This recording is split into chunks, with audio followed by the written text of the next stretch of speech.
Impaayerri Itoophiyaa bifa amma jirtuun dhugoomuu isheetiin dura yeroon ture uummata Oromoof hiikni qabu addadha. Bara Oromoon gadaa isaatiin bulee wal bulchu. Gadaan Oromoo waa hunda jiruuf jireenya hawaasichaa ture. Duula keessaa galaan irratti fuulleffateen cabee. Battala sirni gita bittootaa daraara irraa eegalee yeroon jiru gama isaatiin. Kan uummata Oromoo waa mara dhabsiise. Biyya ofii ijaaru irratti lammii lammataa akka ta'uuf dirqisiisedha. Sirni gita bittaa toorma qeensa jabeeffateen roorroon hawaasichi keessummeessu sammaataa dhufe. Roorroon hammaate kun ammoo dhaloota gabrummaa hadheeffatu uume. Dhaloonni gabrummaa jibbe kun gama isaatiin roorroo qeesaatti dhufte qolachuuf harqoota gabrummaa saba isaa irratti fuulleffate fonqolchuuf oonnate. Fincila diddaa gabrummaa uummata Oromoo Baalee dhugoomsuun qabsoo uummata Oromoo dhalootaa dhalootatti ce'ee har'atti fuulleefis bu'uura jabaa kaa'ee darbeera.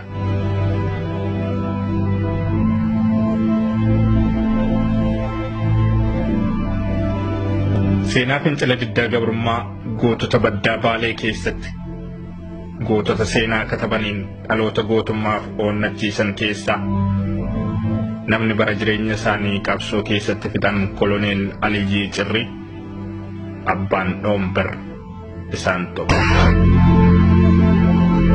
Koloneel Aliyyiin bara 1912 godina Baalee aanaa Dalloomannaa ganda Cirrii jedhamuun beekamtutti abbaa isaanii obbo Cirrii Jaarraa fi haadha isaanii adde Badheessoo Miinaarraa dhalatan. Sirna gita bittaa uummata hiraarsu simachuun kan isaaniif hin liqinfamne goonni kun umurii ijoollummaan gabrummaa qolachuuf bosona seenan. Sirna gita bittaa mootiin Haayila Sillaasee Diriir Faana Wallaansoo qabaas guddatan. Dhaloota gabrummaa hundeen buqqisuuf dhaadatee seenaa qabsoo uummata Oromoo keessatti boqonnaa haaraa saaga keessaas tokko ta'uuf danda'aniiru. Koloneel Aliyyii Cirrii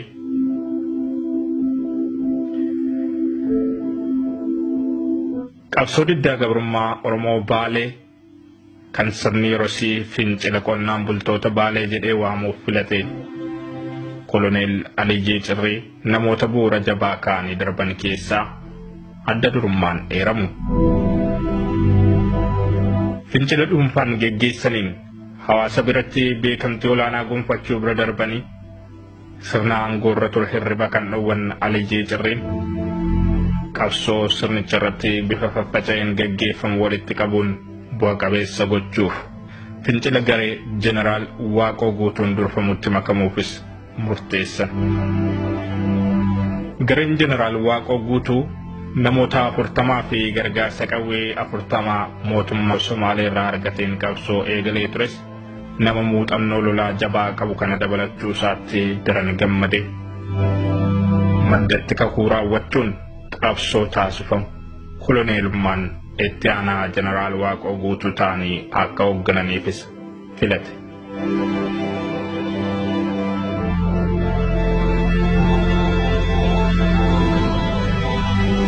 Carraan kun gootonni baddaa Baalee walta'insaan dhoombirii isaanii gara humna gabroonfataatti akka garagalfataniif dandeessisuun cinatti fincilli bifa faffaca'een geggeeffamu akka qindaa'uuf karra saaqeera. Haji Goobanaa Yuuboo, Saamoo Kormee, Koloneel Adam Jiloo, Koloneel Dubroo Waaqoo, Koloneel Huseen Bunee, Koloneel Kadir Waaqoo Shaaqee fi kanneen maqaan hin eeramin biroonis qaamuma qabsoo kanaa turanii.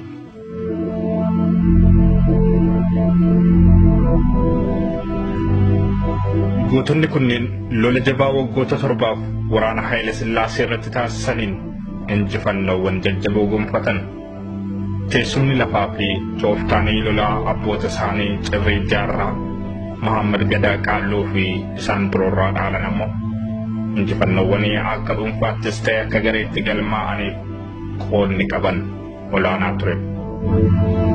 Seenaan akka mul'isutti qabsoon waggoota dheeraaf geggeeffame kun Koloneel Aliyyii Cirrii gootummaa hanga qawwee dhoombriin xiyyaara waraanaa kuffisuutti ga'e kan irratti mul'isan ture jedhama. Sirni Haayile Sillaasee gootota baddaa Baalee humnaan gabroomsuu dadhabe tooftaa karaa nagaan araarfachuuf gama Jeneraal Jaagamaa Keelloon yaalii garaagaraa gochaa tureen bara 1962tti cunqursaa uummata irratti raawwatu dhaabuuf waadaa galee karaa nagaan hidhannoo hiikkachiisuu danda'eera. Waadaan seename osoo hin bubbulin dagatame dhiibbaan hawaasa irra ga'u hammaataa dhufuun ammoo Koloneel Aliyyii Cirrii fi jaallan isaanii qabsoo biraaf isaan qopheesse. Araarri bu'ee turtii waggoota 4 booda hidhannoo hiikkatan kaasuun qabsoo itti aanuuf bosonatti deebi'aniiru. Yeroon sun ammoo sirna Haayile Sillaaseefis bara kufaatii waan tureef irra jireessaan qabsoon marsaa lammaffaa sirna abbaa hirree mootummaa Dargii waliin kan geggeeffame ture. Goototni Baalee sirna Dargii faanas lola jabaa waggoota 4 ture geggeessan. Lolli waraana Dargii meeshaa ammayyaa hidhate waliin taasifame kun garuu wareegamni jabaan kan irratti kaffalame ture. Qabsoon hawaasichi yeroo dheeraaf taasisaa ture bara 1972tti akka dadhabuufis sababa ta'eera. Koloneel Aliyyii Cirrii fi jaallan isaanii lubbuun hafaniif hireen itti aantu jiruu baqaa taate. Hedduun biyyatti baqatanittis hidhaa fi dararaa garaagaraa keessummeessan. Koloneel Aliyyii Cirriin yeroos gara Somaaliyaatti ture kan miliqan. Kufaatii mootummaa Dargiin booda umurii maanguddummaan gara biyya isaaniitti deebi'uuf danda'aniiru.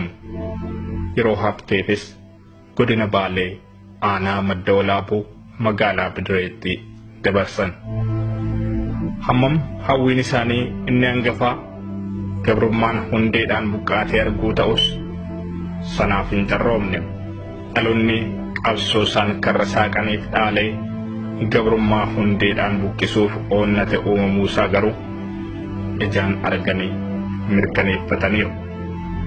Dhaloota egeree Oromoo fi Oromiyaaf abdii ta'e kanaafis dhibee fi dullumaan wallaansoo qabaa ergaa malu dabarsan. Gootni baddaa Baalee qabsoo uummata Oromoo keessatti seenaa hin dagatamne kataban kun dhalatanii ganna 98tti tibbana addunyaa kanarraa du'aan boqotaniiru. Qabsoo keessa ta'anii bultii horataniin ilmaan 25 kan godhatan Koloneel Aliyyii Cirrii gootummaa dirree qabsootti mul'isaniin ammoo labata kaayyoo isaanii duuba hiriirkumaa kitilaan horachuun maqaa hin dabarre dhiisanii darbaniiru.